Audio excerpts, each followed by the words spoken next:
Hi, this is John Lohr, and I'm here with Marvin Moore Jr. Senior, I'm sorry. I think Junior lives right next door to you, right? Right. Here, is this still considered Dragston, Dividing Creek? Is this Dragston where we're at? Yeah. And, but didn't you used to live down further, right near the center of Dragston? Yeah. Near Bunk Lohr's place? Near Bunk Lohr. Well, I lived at Bunk Lohr's corner. Yeah. We moved there in 1939. What year were you born? I was born in 1930. Really? And what you used to farm, you were telling me you used to rent ground from my Aunt Lydia Lohr? Yes, I did.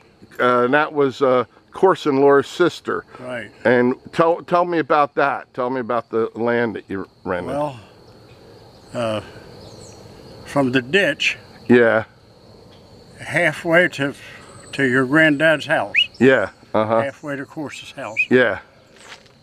She owned half of it. A road went through that farm and went out to the mouth of this ditch over here. Right. But it would be on the other side of the ditch, this side of where I lived. Yeah, right. That goes out to a Y there. And her road was on the opposite side of that ditch towards your grandpa's house. Yeah. And that went all the way out to the mouth of that ditch. Yeah. You had to walk just a walk path after you got back in the woods. Also back there was horse heaven. Horse heaven? They used to drag the horses back there when they died. Really? Oh, there was a pile of I'm going to say 25. I never counted them. But yeah. These were work horses, those big old work horses on the farm? When the horse died, well, they just dragged him out there and didn't bury him or nothing. Yeah. Just let the buzzards eat him. They called it horse heaven. Really?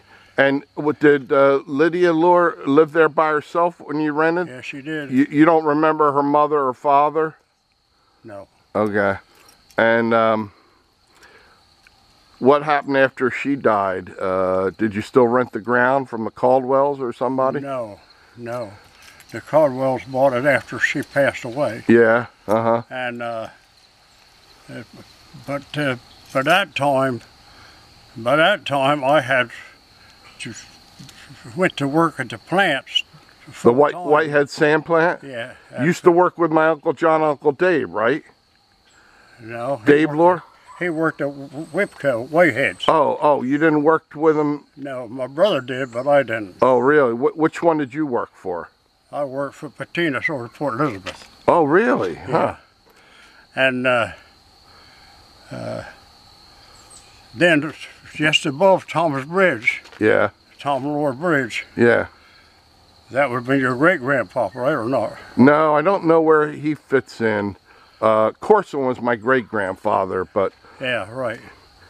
Did you know any of the Sockwells that lived down in... Oh, yeah, sure. No, Warren, the daddy, and his wife was a school nurse. Really? Yeah. And Franklin still lives, as far as I know, up on Dutch Mill Road. On Dutch Mill Road? They had a farm up there on Dutch Mill Road. And how about Minor Robbins? Did you know him? Yes, I did. Yeah? Yeah, I know Minor. Of course, I know John and Dave real good. Yeah. And anyhow, that road went right on by this horse heaven. Yeah. There used to be a knoll in there, a high knoll. Yeah. That's where they had a horse heaven. How many acres did you farm there? From Lydia Lohr that you rented? I'm going to say when I farmed it, probably was about 4.5 acres. And I farmed a piece next to the house. I started out with that, and then eventually I rented the other piece. Yeah. And then it all got in pine trees. Yeah. And growed up. And then they owned all the way from there, from her line, your great-grandfather. Yeah. Owned all the way from there to Thomas Bridge. Really? Huh. Yeah, that's a pretty big piece. Yeah. Well, I know my Uncle Dave and Uncle John farmed that land. I can remember that when I was young very well. Well, one night, I'm going to say around 1955. Yeah. I come by there and it was cold, down to about 25 degrees. Yeah. And when I left the plant, it was just about 25. And I had a stack of bushels on the back of my truck. Yeah. And right past, that would be the second field on the right coming back after it's come across the top of the bridge. Yeah. They had peppers this big. Really? They hadn't picked them. Yeah. So I stopped and picked 15 bushels Yeah? of the peppers. And I told John about it later. Right. That he said, I'm glad somebody got some of them, he said. Yeah. I said, I know they weren't going to be no good tomorrow anyhow. So Yeah. I brought them home. I lived over there in that house across the street. Yeah. And I put them in the chicken house. Yeah. I took them to Atlantic City Market and got $5 a bushel for them. Really? That was 1955. Yeah, he used to leave a few watermelons planted up there for the deer to eat. Oh yeah. At the end of the season. Yeah. And I remember my Uncle Dave's farm across the street from Corson's was the first place I ever fired a shotgun, and it set me right down on my butt when I did it. Yeah. And Uncle Dave was plowing the field one day, and he ran over something, and he looked behind, and he got off and looked. It was a bag of British gold coins that he uncovered. Yeah. And behind Corson's, his family story was there used to be Indian camp there. They used to plow fine pottery and arrowheads. Back here on this piece and back of here, yeah, there's a high Noah meadow. Yeah. I found one of the prettiest. I don't have it. I'm sorry I don't have it. Yeah. I found an arrowhead made of white flint. Really? I looked down in the water right there. Uh-huh. And there is, of course, I don't own it no more. Georgie McConnell owns it. Yeah. But it's just a high knoll, and the Indians must have went there and camped out and fished in the summertime. Sure, yeah. And because there's been, was a lot of shavings down in where they made the arrowheads there, too. Uh-huh. Did you ever uncover any when you did your plowing on that land, Lydia Lore's land? I don't never remember finding none there, but I found several on the old homestead down here. Really? Yeah. Right where? And on the one where Corson Lore lived? No, the one had the Bunklore? Bunklore. Yeah. My dad said he went to that when he was a kid. He used to go to that store. See, my granddad lived over on the Hillyville Road. Yeah. Next to Lox's Bridge. Yeah. Clem Moore. He was real good friends with Course. Yeah. And then when you got up to Course-Lore's, just this side of his house, you probably remember, the road went all the way back to Clay Branch. Yeah, I remembered. I used to camp back there with my grandfather. Yeah, sure. And one stream there they called Jackie's Gut, I think, after my great-great-grandfather, Jackie Lore.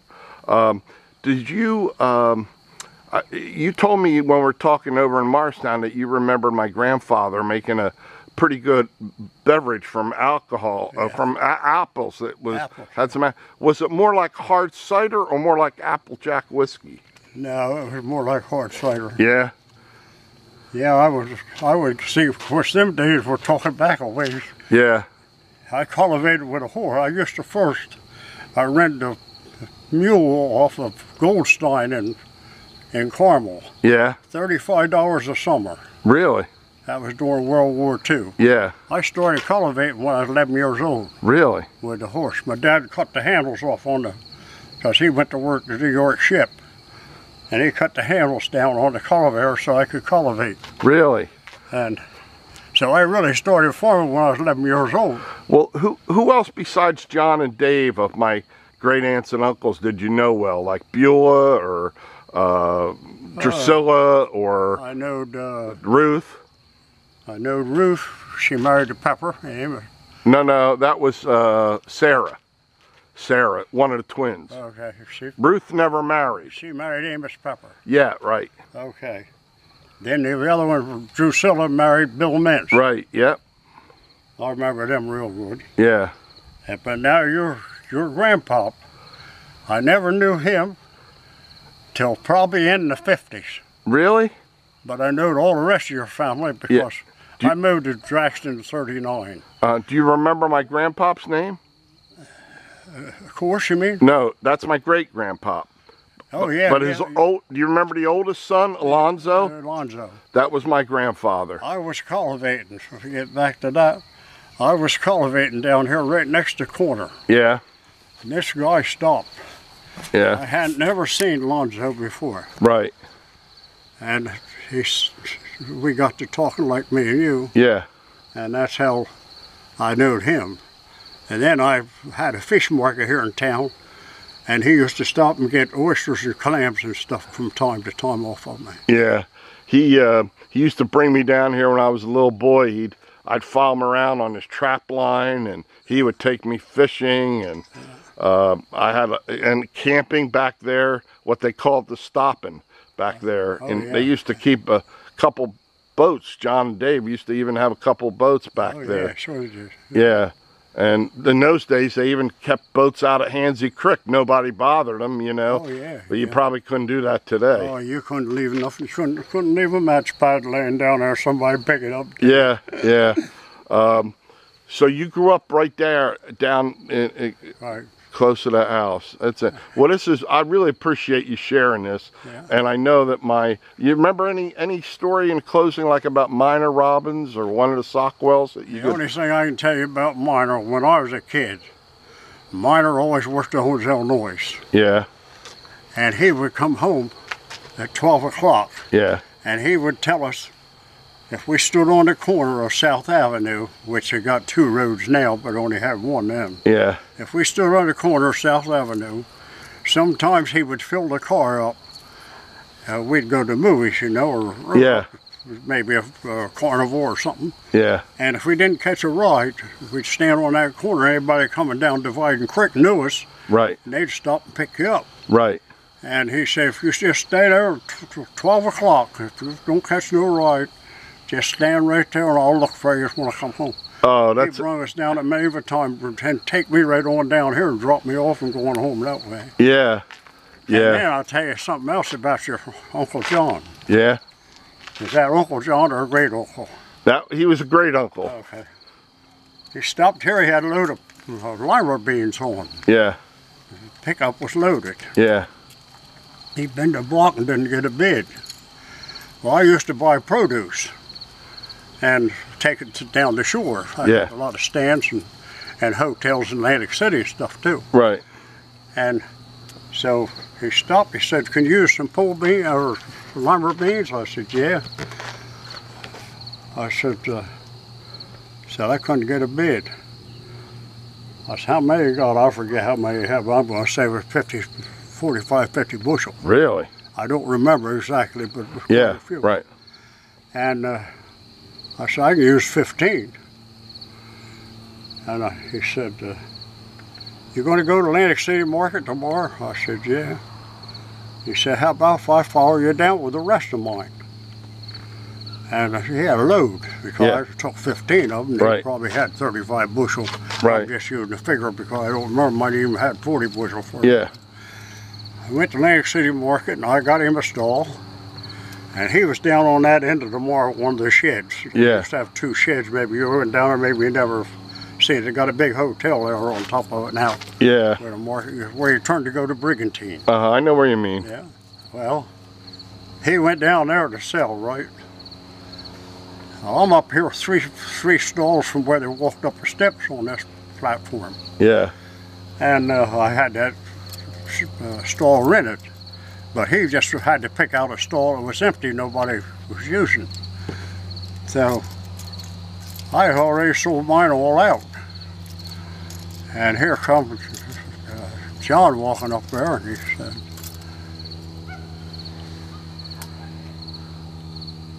what, you sold all yours? I said, yeah. He said, I ain't sold a bean. Same price now. Yeah. I said, go get your truck and bring it up here, and you stay here with me and we'll sell them. Yeah. Well, now we're getting pretty late in the market. I'm saying it was 7:30 or so. And he says, he goes and gets his truck and brings it up there. And we put 5 right out there, stacked them right up there. Right. One up, they're beautiful beans. Yeah.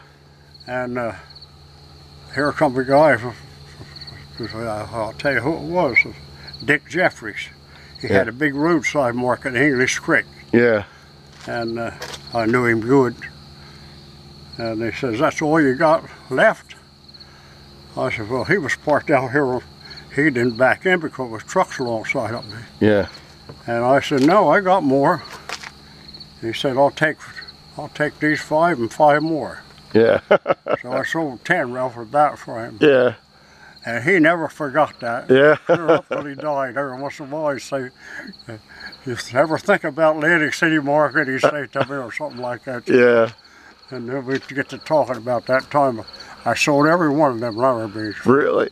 $5 a bushel. Marvin, you made my day. Yeah. I can't thank you enough, all right? I appreciate it. Okay. Thanks very much. And if you need to know anything else, just ask me. I will. I'll be glad to. Yeah. Thanks. Now, my dad told me, now he didn't do this, but my grandfather, Yeah. now that's Tom Lohr, right, that had the mill? Well, the mill, Lohr's mill, was in the Lohr family for, I don't know, a couple hundred years. You know, yeah. They started it. Well, anyhow, I was going to say, It might have been Tom French that married a Lohr. I'm not sure, but where the Tom came in. Because my granddad, we used to sit down like we're talking now, where they're just killing time in the shade. And he talked about when he was a kid. Yeah. Going to Lord's Mill. Yeah. And having grain ground. Yeah. And then later, this is the way I was told, French's mill was still in operation last. Yeah, right. His wife was a Lohr. She inherited it. Yeah. Well, my great-grandfather, Corson, used to play for dances there. He played the violin. Oh, yeah. And my Uncle Dave and Aunt Ruth told me he used to play at the mill. They'd have a Saturday night dance. Yeah, yeah. I had never heard that. And I found the site because my Uncle Dave, you know, told me the raceway used to cross down the other end of the pond and not where it does now. And I saw, you know, the county map still calls that Lohr Grist Mill Pond. Right. Yeah. Well, thanks again, Marvin. Right straight across the street right there. They just tore it down. Where? Old man Lee Robbins. Yeah. Went to school here, and the garage was right there. Right across the street here? On the Harry Pepper property, right where them trees, right back of that telephone pole. Really? Light pole there. They just tore it down on this side. No kidding. At one time, yeah, this property and that property was one. What was that school called, do you know? Huh? What was the school called? I would say it would be called Draxter School. Really? But see, there was another Draxter School where John and them, I'm not certain of this, but I'm almost certain, because it's right here next to the woods where this side of that house is in the woods right here. Yeah. On the right. Yeah. That was Draxter School. Really? That still had the seats, the old seats in there, and it had the old, whatchamacallit in there when they tore it down. The bell? No,